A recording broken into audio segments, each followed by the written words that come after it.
Oke, assalamualaikum warahmatullahi wabarakatuh. Selamat datang kembali di channel Sabda Dejat, teman-teman. Channel yang sebelumnya dihapus oleh YouTube karena banyak dimusuhi oleh para penipu ya. Akhirnya channelnya di take down juga. Tapi kita akan mencoba membuat kembali channel ya, yang semoga saja ini bisa berkembang lagi. Nah teman-teman, kali ini saya akan membahas sesuatu yang beda. Jadi ini seorang ibu mengakhiri hidupnya karena terjerat pinjaman online.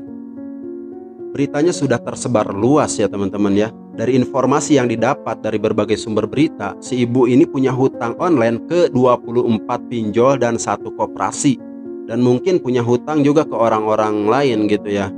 Karena kalau di total hutangnya itu 52 jutaan teman-teman. Kalau punya gaji 10 juta sih mungkin bisa dicicil itu ya. Kalau punya gaji 10 juta bisa dicicil. Tapi problemnya kalau misalkan cuman gajinya itu 1,5 juta atau bahkan mungkin di bawah itu. Nah itu jadi sebuah problem. Ini juga sang ibu menuliskan sebuah surat ya yang isinya itu ya ini mungkin untuk suaminya gitu. Mas, nanti kalau sudah nemuin surat ini jangan nangis, tetap jagain anak-anak, maksudnya gitu ya. Ini ada nama anak-anaknya. Aku bisanya cuman bikin susah. Maafin aku ya mas. Mungkin dengan jalan ini bisa membuat hidupku tenang. Maafin aku ya mas, aku minta beribu-ribu maaf. Nah ini lanjutannya. Di buku hitam kecil itu ada semua data orang yang aku hutangi. Sampaikan permohonan maafku kepada mereka. Kalau bisa hutangku dibayar pelan-pelan. Nah ini teman-teman, sebenarnya ini ada hal yang cukup luar biasa ya. Jadi di akhir surat si ibu bilang kalau bisa hutangku dibayar pelan-pelan. Nah itu menunjukkan bahwa sebenarnya si ibu itu mau bertanggung jawab atas hutang-hutang ini. Tapi mungkin memang ya dia benar-benar sudah mentok gitu ya. Ini juga ada daftar pinjolnya ya. Ada daftar pinjolnya. Nah kalau kita lihat ini ada dari dana pos 1.400.000. Itu ada 3/10, mungkin baru dibayar 3 kali, maksudnya gitu kali.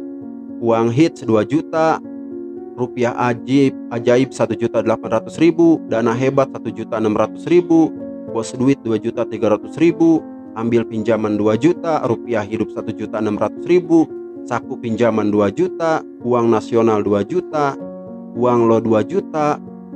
Nah ini banyak ya teman-teman, belum lagi bayarnya itu mungkin baru 2/10, 4/10 seperti itu. Nah di sini juga ada tulisan bahwa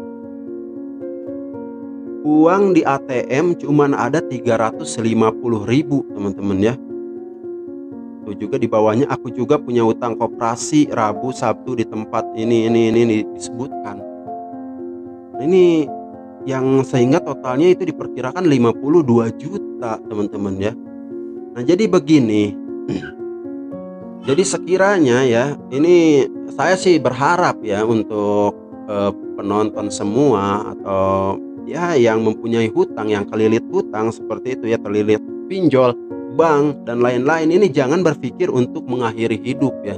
Untuk kasus si ibu tadi mungkin kebetulan si ibu itu sedang dalam kondisi yang kurang menguntungkan, sedang berpikir bahwa dengan mengakhiri hidup bisa lebih baik seperti itu. Tapi saya berharap kepada teman-teman, pada saat teman-teman kelilit hutang ya, teman-teman tidak berpikir demikian. Nah ini juga saya ingin berbagi tips ya, bagaimana caranya menyelesaikan problem kelilit hutang ya.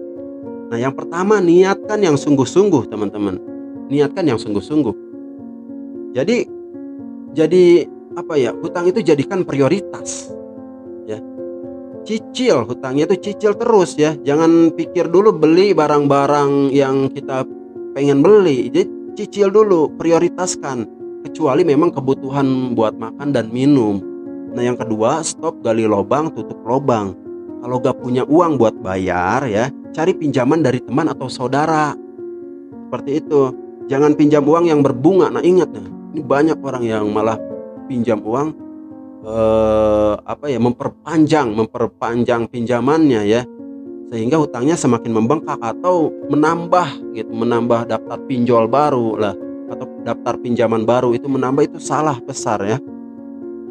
Nah harus diingat juga pinjol itu maksimal ngebungain itu 100%. Jadi teman-teman kalau lebih dari itu jangan mau ya. Jangan mau, pokoknya maksimal 100%. Jadi jika lebih dari 100% yaitu pinjol udah melanggar. Nah yang ketiga, jika nggak ada saudara yang bantu, nggak ada saudara atau teman yang bantu, jual barang-barang ya, jual barang-barang. Kalian punya barang apa yang bisa buat bayar hutang gitu ya. Ada misalkan cincin, jual cincin emasnya.